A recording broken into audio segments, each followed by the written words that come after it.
안녕하세요. 오늘 함께 분석할 지문은 음악이 우리에게 감동을 주는 원리에 대한 글입니다. 우리는 왜 어떤 음악에 마음이 움직일까요? 이 글은 그 비밀이 바로 예측을 깨는 데 있다고 말합니다. 글을 읽으면서 음악 속 예측과 놀라움이 어떻게 감정을 만들어내는지 함께 따라가 보겠습니다. 본격적으로 문장을 보기 전에 전체적인 흐름을 먼저 잡아볼게요. 처음에는 뇌가 음악을 이해하기 위해 일종의 기본 틀, 즉 스키마를 만든다는 개념을 소개합니다. 그리고 이어서 바로 그 예측 가능한 틀을 깨는 기대의 위반이 음악적 감동의 핵심이라고 주장하죠. 마지막으로 이런 예측 불가능성이 없다면 음악이 얼마나 무미건조해지는지를 설명하며 글을 마무리합니다. 이 흐름을 기억하면서 첫 문장부터 자세히 살펴보겠습니다.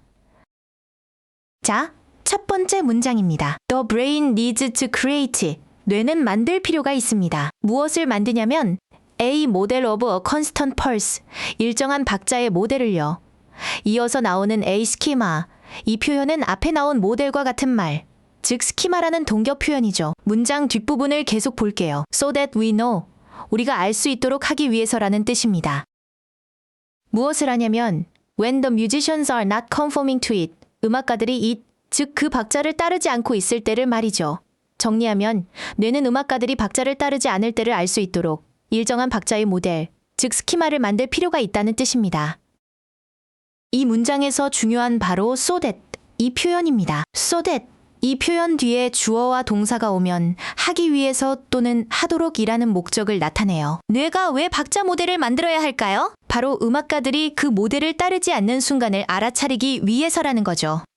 문장의 논리적 인과관계를 보여주는 중요한 연결고리입니다. 또 하나 주목할 점은 no 다음에 나오는 구조입니다. When the musicians are not conforming, 즉 의문사, 주어, 동사 순서로 되어 있죠? 이렇게 의문사절이 다른 문장 안으로 들어가 목적어 역할을 하는 것을 간접 의문문이라고 합니다. 언제 음악가들이 따르지 않는지라는 하나의 명사 덩어리로 이해하면 해석이 쉬워져요. 두 번째 문장입니다. This is similar. 이것은 유사합니다. To variations of a melody. 멜로디의 변주와요. 여기서 this, 이 단어가 가리키는 건 바로 앞 문장의 내용. 즉 뇌가 기본 패턴을 만들고 그 패턴에서 벗어나는 것을 인지하는 과정을 말하겠죠? 박자 이야기를 멜로디로 확장해서 설명하는 겁니다. 문장 뒷부분을 보면 We need to have, 우리는 가질 필요가 있습니다. A mental representation, 정신적인 표상을요. 어떤 표상이냐면 of what the melody is, 그 멜로디가 무엇인지에 대한 표상입니다. 즉, 원래 멜로디가 우리 머릿속에 있어야 한다는 거죠. 왜 그 표상이 필요할까요? In order to know and appreciate, 알고 또 감상하기 위해서입니다. 무엇을요? When the musician is taking liberties with it, 음악가가 it, 즉 그 멜로디를 가지고 taking liberty, 자유롭게 변주할 때를 말이죠. 결국 원곡을 알아야 변주를 제대로 즐길 수 있다는 뜻입니다. 이 문장에서는 what the melody is, 이 표현을 주목해야 합니다. 여기서 what, 이 단어는 선행사를 포함하는 관계대명사로 하는 것이라고 해석돼요. The thing which, 이 표현을 하나로 합친 것과 같죠. 전치사 of이 단어 뒤에 와서 멜로디가 무엇인지라는 의미의 목적어 덩어리를 만들고 있습니다. 그리고 to know and appreciate 부분을 보면 and, 이 접속사가 know, 이 단어와 appreciate, 이 단어라는 두 동사를 연결하고 있죠. 원래는 to know and to appreciate인데 이렇게 to 부정사가 병렬로 연결될 때는 뒤에 나오는 to를 보통 생략합니다. 알고 또 감상하기 위해서라고 자연스럽게 해석하면 됩니다.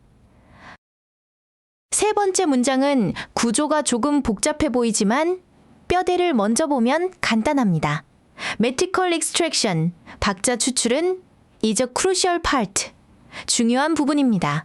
주어와 동사 사이에 쉼표로 구분된 긴 부분이 끼어 들어간 구조죠. 이 중간 부분은 주어인 박자 추출이 무엇인지 부연 설명해주는 동격 표현입니다. 삽입된 부분을 자세히 볼까요? knowing, 아는 것입니다. 두 가지를 아는 건데요. 첫째는 what the pulse is, 박자가 무엇인지, 그리고 둘째는 when we expect it to occur, 우리가 그 박자가 언제 나타날 것으로 예상하는지입니다. 결국 박자 추출이란 박자가 뭔지 알고 언제 나올지 예측하는 능력을 말하는 거죠. 이 문장은 내신에서 수일치 문제로 내기 정말 좋은 구조입니다. 주어는 단수 명사인 metrical extraction, 이 표현이죠. 그런데 is, 이 동사 바로 앞에는 occur 같은 다른 단어들이 있어서 헷갈리기 쉬워요. 이렇게 주어와 동사 사이가 멀리 떨어져 있을 때 진짜 주어를 정확히 찾아서 동사의 수를 맞춰주는 능력이 중요합니다. 주어가 단수니까 동사도 is, 이 동사가 와야겠죠. 하나 더 보면 expect it to occur, 이 표현이 보이죠. expect, 이 단어는 이렇게 O형식 동사로 쓰일 때 목적어 뒤에 목적격 보어로 to 부정사를 가져옵니다. it, 즉 박자가 to occur, 발생할 것을 예상한다는 의미죠. 목적어의 동작을 설명할 때 to 부정사를 쓴다는 점을 기억해 두세요. 네 번째 문장은 이 글의 핵심 주장을 담고 있습니다. Music communicates to us emotionally. 음악은 우리에게 감정적으로 소통합니다. 어떻게 소통할까요? Through systematic violations of expectations. 바로 기대에 대한 체계적인 위반을 통해서입니다. 이 표현이 이 글 전체를 관통하는 가장 중요한 열쇠입니다. 다섯 번째 문장을 봅시다. These violations, 이러한 위반들은 can occur, 일어날 수 있습니다. In any domain, 어떤 영역에서든요. 여기서 these violations, 이 표현은 바로 앞 문장의 systematic violations of expectations, 이 표현을 가리키죠. 음의 높이, 리듬, 빠르기 등 음악의 모든 요소에서 이런 기대의 위반이 나타날 수 있다는 겁니다. 이 문장의 마지막 부분, but occur they must, 이 표현은 아주 독특한 구조입니다. 원래 어순대로라면 but they must occur, 이 표현이 맞겠죠.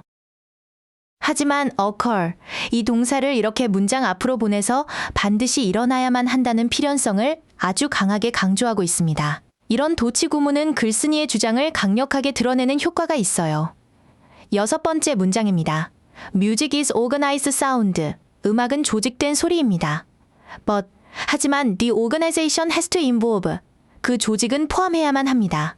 무엇을요? Some element of the unexpected. 예상치 못한 어떤 요소를요. 질서만 있어서는 안 되고 예측 불가능한 요소가 반드시 들어가야 한다는 거죠. 문장 마지막에 나오는 or, 이 접속사에 주목해 봅시다. 보통 또는이라고 해석하지만 여기서는 앞선 내용, 즉 예상치 못한 요소를 포함해야 한다는 조건이 충족되지 않을 때의 결과를 나타냅니다. 그래서 그렇지 않으면이라고 해석해야 자연스러워요. 그렇지 않으면 it is emotionally flat and robotic. 그것은 감정적으로 단조롭고 기계적이게 된다는 뜻이죠. 여기서 the unexpected, 이 표현도 재미있습니다. unexpected, 이 단어는 예상치 못한이라는 형용사인데 앞에 더, 이 단어가 붙어서 예상치 못한 것 또는 예상치 못함이라는 명사처럼 쓰이고 있어요. 이 단어와 형용사가 만나 명사 역할을 하는 대표적인 용법입니다. 마지막 일곱 번째 문장입니다. Too much organization, 지나치게 많은 조직, 즉 너무 예측 가능한 음악은 may technically still be music. 기술적으로는 엄밀히 말해 여전히 음악일 수는 있습니다. 일단 가능성은 열어두는 거죠. 하지만 but 뒤가 진짜 하고 싶은 말이겠죠. It would be music. 그것은 음악일 겁니다. 어떤 음악이냐면 that no one wants to listen to. 아무도 듣고 싶어 하지 않는 음악일 거라는 거죠. 결국 예측만 가능한 음악은 감동을 줄 수 없다는 결론입니다. 이 문장의 관계대명 사절에 있습니다. music, 이 단어를 꾸며주는 대절을 보면 맨 끝이 전치사 to로 끝나죠. 원래 문장은 No one wants to listen to the music인데 여기서 목적어인 the music, 이 표현이 관계대명사 대뚜로 바뀌어 앞으로 나간 겁니다. 그래서 전치사 to만 뒤에 남게 된 거죠. listen to, 이 표현이 하나의 덩어리 표현이라는 걸 기억하면 쉽게 이해할 수 있습니다. 이제 이 글의 핵심 어휘들을 정리해 보겠습니다. 가장 중요한 표현은 단연 violations of expectations, 즉 기대의 위반입니다. 여기서 expectations, 이 단어는 뇌가 미리 만들어 놓은 예측 가능한 패턴, 즉 스키마를 의미하고 violations, 이 단어는 바로 그 패턴을 깨는 행위를 말하죠. 이 두 단어의 조합이 감동의 원천이 되는 겁니다. 다음으로 organization, 이 단어와 the unexpected, 이 표현이라는 두 단어의 관계를 이해해야 합니다. organization, 즉 조직이나 질서는 예측 가능성을 의미하며 음악의 기본 틀이 됩니다. 반면 the unexpected, 예상치 못함은 예측 불가능성을 나타내며 감동을 만들어내는 요소죠. 이 글은 음악이 이 두 가지의 조화로 이루어져야 한다고 말하고 있습니다. 자, 오늘 배운 내용을 정리해 봅시다.